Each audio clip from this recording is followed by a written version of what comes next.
ابو یہ مہنگائی کیا ہوتی ہے؟ ہر جگہ یہی لفظ سن رہا ہوں۔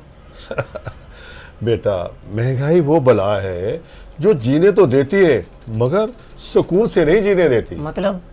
مطلب سیدھا سیدھا ہے بیٹا، پہلے ہم چیزیں خریدتے تھے، اب صرف ہم قیمتیں دیکھتے ہیں، قیمتیں۔ اچھا تو پھر ہم قیمتیں ہی خرید لیا کریں، چیزوں کی کیا ضرورت ہے؟ بیٹا تم مذاق کر رہے ہو مگر حقیقت اس سے بھی زیادہ تلخ ہے۔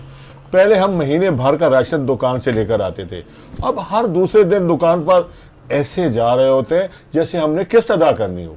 ابو میں نے سنا کل ٹماٹر سونے کے بھاؤ بیچ رہے ہیں، کیا واقعی؟ بیٹا اب حالت ایسی ہو گئی ہے کہ سالن میں ٹماٹر ڈالنے سے پہلے اس کی تصویر کھینچنا پڑتی ہے ثبوت کے طور پہ۔ واہ ابو، پھر تو ہم شادی میں سونے کی جگہ ٹماٹر کا سیٹ دیں گے۔ اور دلہن خوشی سے کہے گی یہی تو اصل زیور ہے، ٹماٹر میاں۔ تو پھر ہم اسے نکالتے کیوں نہیں؟ بیٹا اسے نکالنا بہت مشکل ہے، یہ بن بلایا مہمان ہے، جیسے مہمان بلایا کسی اور نے ہوتا ہے اور نکالنا ہمیں پڑتا ہے۔ ابو آپ پریشان کیوں ہوتے ہیں؟ میں بڑا ہو کر بہت پیسے کماؤں گا۔ بیٹا آج کل پیسے کمانا مسئلہ نہیں ہے، اسے بچانا مسئلہ ہے۔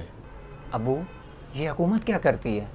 بیٹا وعدے کرتی ہے، وعدے، ایسے وعدے جیسے بادل نظر آتے ہیں نا مگر وہ برستے نہیں ہیں۔ تو پھر ہم کیا کریں؟ بیٹا ہم صبر کرتے ہیں، دعا کرتے ہیں، کبھی کبھی تو ہم اپنی تکلیف کو خوشی میں چھپا لیتے ہیں۔ ابو آپ اتنے پریشان کیوں ہوتے ہیں؟ ہم خوش بھی تو رہ سکتے ہیں۔ بیٹا خوشی خریدنے کے لیے پیسے نہیں لگتے، اگر کبھی کبھار حالات ایسے پیدا ہو جائیں، مثلا تیل مہنگا، پٹرول مہنگا، ڈیزل مہنگا، کھاد مہنگی، کھانے پینے کی اشیاء مہنگی، تو ان حالات کو قابو میں رکھنا ہی بہادری ہے۔ تو پھر ہم ہنس کر مہنگائی کو ہرا دیں۔ ہاں بیٹا اصل میں یہی تو ہمت ہے، اگر ہم نے ہنسنا چھوڑ دیا تو پھر تو مہنگائی جیت جائے گی۔ ابو ایک بات تو بتائیں، بھائی پوچھو۔ اگر مہنگائی بھی ایک انسان ہوتی تو آپ اسے کیا کہتے؟ بھائی میں کہتا ہوں تھوڑا آرام کرو، بہت تھکے ہوئے ہیں، ہم تو پہلے ہی بہت بوڑھے ہو چکے ہیں۔ اور اگر وہ نہ مانتی؟ ہم بھی بہت ضدی ہیں، ارے ہم پاکستانی ہیں، مشکل میں جینا ہم جانتے ہیں بیٹا، جانتے ہیں۔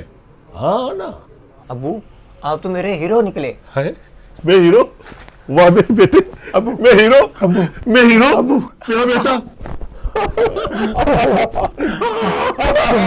میں ہیرو، واہ میں ہیرو۔